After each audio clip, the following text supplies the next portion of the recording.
Tengo una pregunta muy interesante, Thierry.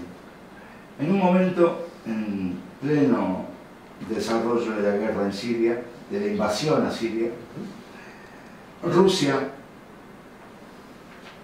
aliado de Siria, aliado de Irán, sus aviones despegaban de la base de Hamadan en Irán. Al mismo tiempo comienza conversaciones con Turquía, quien le había derribado un avión y asesinado a un piloto. No obstante esto, Vladimir Putin tiene una reunión pública con Benjamin Netanyahu en el Teatro Bolshoi de Moscú, con el componente que Israel es enemigo de la Hezbollah, que está luchando en Siria junto a las tropas rusas y a las tropas iraníes. Todos juntos en la misma cama. ¿No es así? Non. D'abord, la Russie, c'est un grand pays qui parle avec tout le monde. Ensuite... c'est un gran hablador. C'est un grand parleur.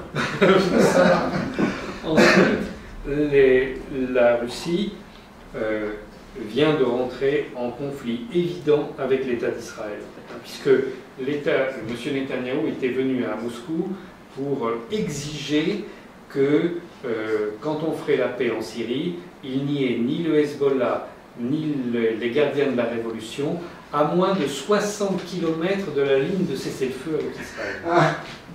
Mais les Russes ont répondu... En las alturas de Golan.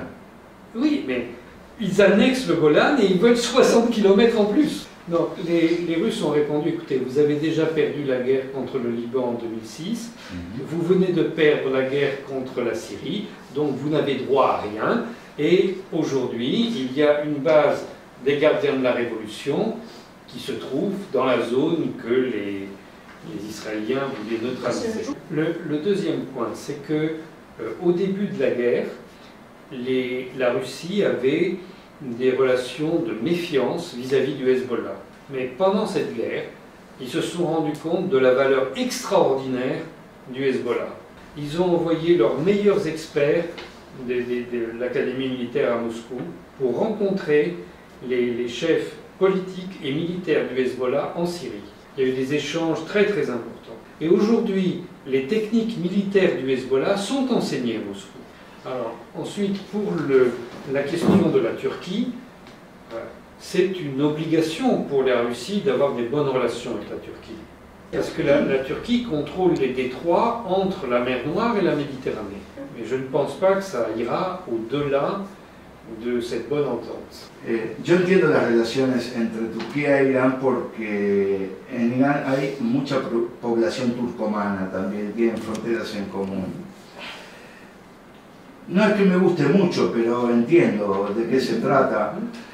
Pero siempre lo de Rusia me quedó de alguna manera como una incógnita, porque discutir con Netanyahu de asuntos de Siria en el Teatro Bolshoi de Moscú y con la coincidencia de ataques aéreos israelíes donde el escudo antimisiles ruso no funcionó en Damasco, no funcionó en Siria, llama mucho la atención.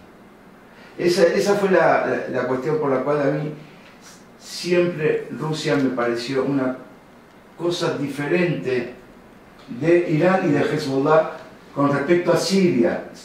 Siria tiene más cuestiones en común con Irán y Hezbollah que con Rusia. Rusia para mí defiende su base naval en Tartus y su base aérea en Latakia. Esos son sus intereses. Non. Ça n'est pas le même intérêt que l'Iran, c'est sûr, mais il ne faut pas tirer cette conclusion des événements. Parce que les avions israéliens, lorsqu'ils attaquent la Syrie, ne rentrent pas dans l'espace aérien syrien. Ils attaquent la Syrie généralement depuis l'espace aérien libanais. Ils viennent se positionner à cet endroit-là, ils tirent un missile 50 km plus loin, puis ils s'en vont. Vous avez le droit de riposter contre ces avions, mais vous allez provoquer des dégâts au Liban.